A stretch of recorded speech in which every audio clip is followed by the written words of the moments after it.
जी।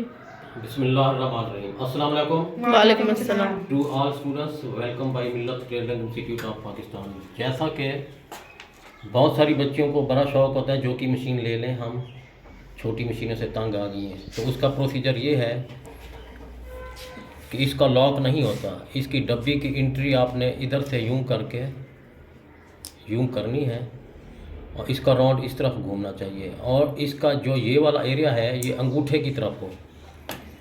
तो मशीन का हेड ऊपर करके मैं आपको इन्फॉर्मेशन दे देता हूँ। ऊपर नहीं करना, इस तरह से इस तरह एंट्री करना है। जब निकालना हो तो इस तरह। छोटी मशीनों से डायरेक्ट जो कि मशीनें ले लेती हैं वो एक ही दफ़ा से डब्बी डालती हैं, सुई टूट जाती है या बहुत सारा नुकसान कर बैठती हैं। आजकल ये मशीनें सस्ती तो है नहीं, कम से कम लास्ट तक इनके रेट पहुंच चुके हैं। सेकेंड हैंड मशीनें सस्ती मिल जाती हैं, अगर वो लें, इस्तेमाल तरीके से करें तो आप फ़ायदा हासिल करेंगे। तो इस तरह से हमने एंट्री कर दी डब्बी। तो इसका हेड बार बार ऊपर नहीं करना है, एक ही दफ़ा से आपने। ये पैकिंग इसलिए डाल रहा हूँ, कोना थोड़ा सा इसका नीचे था, तो इसको ऊपर करने के लिए ये प्रोसीजर है। इस तरह से आपने सुई को ऊपर करके ये डब्बी एंट्री कर देनी है। तो न्यू बच्चियाँ होती है तो ये प्लेट खोल के इसको यूँ देख भी सकती हैं, और आराम से इधर इस व्हील को आराम से घुमाना है, तो आपको पता चल जाएगा मशीन स्टार्ट करने से पहले कि डब्बी की एंट्री सही हो चुकी है। इसका पहला स्टेप ये होगा। दूसरा स्टेप ये होता है, और किसी मशीनों पर ये नहीं भी होता तो आप नहीं करें, तो डायरेक्ट इधर लेके आए। ये पहला स्टेप है, और ये दूसरा, और ये तीसरा स्टेप है, और ये चौथा स्टेप, ये पांचवा इसके अंदर लॉक में, और 6 इसका धागे का लीवर।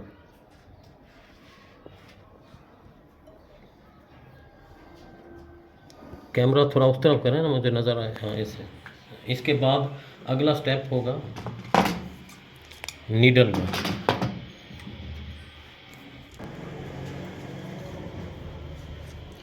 इसके बाद इसका भी वही प्रोसीजर होगा जैसे छोटी मशीन का। आप नीचे से एक दफ़ा सुई को नीचे जाने दें, फिर ऊपर आने दें, तो नीचे वाला धागा खुद ले के आएगी। और बहुत सारे न्यू स्टूडेंट्स जो आते हैं कहते हैं हम मशीन का आगाज़ कैसे करें, किस तरह सीखें, जो कि मशीन हमने ले ली है, कंट्रोल होती नहीं है, तो क्या करें। तो इस तरह का एक आपने हेल्प पीस ले लेना है, जैसे ये मैं बना रहा हूँ, आपको नज़र आ रहा होगा। ये डबल पीस है, कभी भी सिंगल पीस पर आप मशीन की ट्राई नहीं करनी, 2 फैब्रिक होने चाहिए। अब इसको मैंने यूँ ऐसे नीचे रख दिया है। इस 2 धागों को हाथ रखना है, फिर इधर हाथ रखें बेटा, ऊपर करें कैमरा। हाँ, यूँ इसके ज़रिए आपने नीचे करें, नीडल भी नज़र आए। इस धागे को हाथ करने के बाद यूँ 1-2 टांके लगाने हैं। इसका मकसद ये होता है कि हाथ नहीं रखेंगे तो ये धागे अंदर शटल में गुच्छा बना देंगे, फंस जाएंगे। तो बिल्कुल पाँव को रिलैक्स रखना है, आराम से। यूँ देखिए,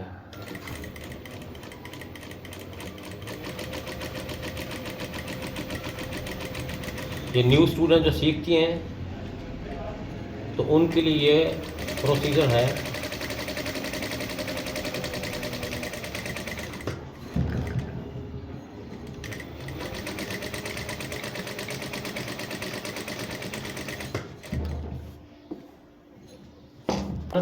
ये पाँव हमने नीचे रखा हुआ है, जैसे इसको हल्का सा आपने चलाना है। न्यू बच्चियाँ होती हैं कहती हैं हमसे संभाला नहीं जाता, तो आप जूता उतार दें। कोई मशीनें अर्थ देती हैं तो इसके ऊपर ये प्लास्टिक वाला रबर लगाना ज़रूरी है, तो कोई तार वगैरह शॉर्ट होती है वो अर्थ भी देती है। ऊपर लेके आए बेटा। अब ये देखिए कि सारी कंट्रोलिंग आपके पाँव में है। अभी सीधी सिलाइयों के लिए आपने क्या करना होगा, इस पाँव को इस सिलाई के बराबर देखना है, और ये वाला हाथ वज़न नहीं रखना। न्यू स्टूडेंट्स होती हैं ज़बरदस्ती इसको खींच रही होती हैं या इसके ऊपर वज़न रख रही होती हैं। वज़न नहीं रखना, ओनली फिंगर रखनी है आपने, इसको सिर्फ संभालना है। जब ये आपने एक बूट का गैप देखना है, फिर ये ऐसे जैसे जैसे मशीन समझ आती जाए, पाँव कंट्रोल होता जाए, उस हिसाब से आपने मशीन में तेज़ी लेके आनी है। एकदम झटके नहीं देने मशीन में। न्यू मशीनें डब्बा पैक खरीद के तो रख लेती हैं, पर चलाने का प्रोसीजर नहीं है। तो बहुत सारी ख़वातीनें फ़ोन करके पूछ रही कि सर हमने जो की मशीनें लेके रखी हुई हैं तो अभी कोई ट्रेनिंग नहीं दे रहा, सीधी सिलाई हमसे लगती नहीं है, मशीन ज़्यादा तेज़ हो जाती है, चलाते हुए धागा टूट जाता है। ये देखिए, अभी आपने इस तरह से हाथ रखना है जैसे कि मैं एक नया सीख रहा हूँ। ये एक हाथ मेरा इधर है, दूसरा इधर इधर व्हील पे रखें। हाँ, यूँ यूँ, ये आपको नज़र आ रहा होगा, ये इधर।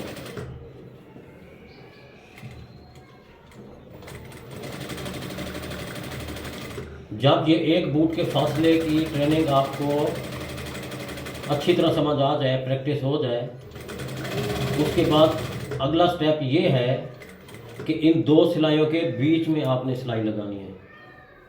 ये सिलाई और ये सिलाई इसके बीच में, वो भी आपका प्रोसीजर बता देता हूँ। जैसा कि ये आ रहा है, पहले तो मैं देख रहा था बूट का फासला, ये जो लोहे वाला बूट है इसको सिलाई के साथ देख रहा था। अब हमने देखना है इस सिलाई और इस सिलाई के बीच में सुई वाली जगह पर, ताकि स्पेस बराबर।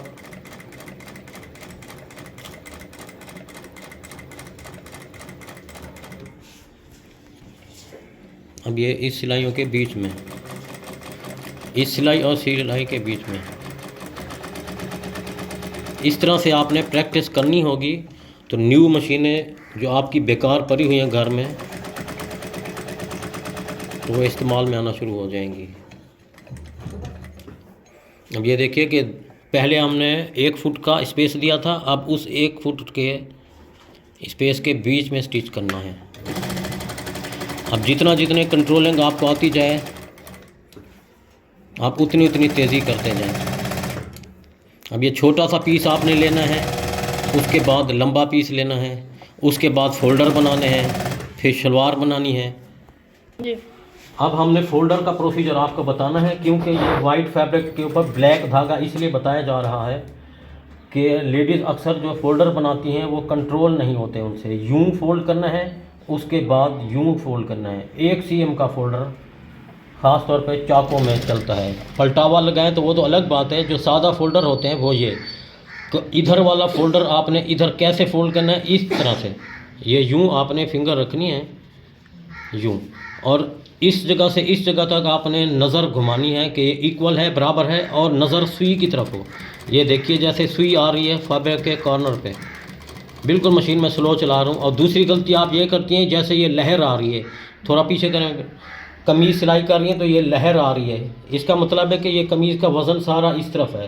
तो इस वज़न को साथ साथ ऊपर रखना है टेबल के ऊपर, और इधर आपने नज़र रखनी है और सुई की तरफ नज़र रखनी है। इस तरह से आपने, ये देखिए बिल्कुल किनारे की सिलाई,